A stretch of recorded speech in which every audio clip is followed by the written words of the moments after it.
সূরাতুল মুমিন ৬০ নম্বর আয়াত আল্লাহ রাব্বুল আলামিন বলেন, ওয়াকালা রব্বুকুম উদউনি আস্তাজিব লাকুম।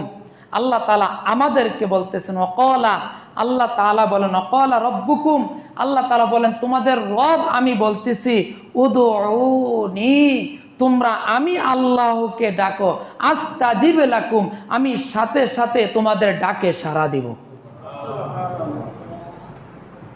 স্বয়ং আল্লাহ আমাদেরকে বলতেছেন আমাকে ডাকো আমি তোমাদের ডাকে সাড়া দিব। দুনিয়ার কে সাড়া দিল না দিল সেটা দেখার বিষয় নয়, আমাকে ডাকো আমি তোমাদেরকে সাড়া দিব।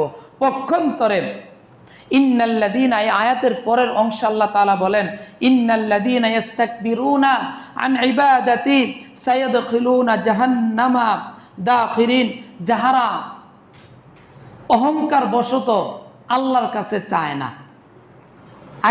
আগের অংশ বলছেন যে আল্লাহর কাছে চাইলে আল্লাহ তাআলা সাথে সাথে আমাদের দোয়া কবুল করবেন। তো অনেকে অহংকার বশত আল্লাহর কাছে চায় না, দুনিয়ার মানুষের কাছে চায়, দুনিয়ার আসবাবের কাছে যায়, মাজার ফাজারে বাজারে গিয়ে চায়, পীর অন্য অন্য অনেকের কাছে গিয়ে চায়, কিন্তু আল্লাহর কাছে চায় না। অহংকার বশত আল্লাহর কাছে চায় না, অবহেলা করে আল্লাহর কাছে চায় না।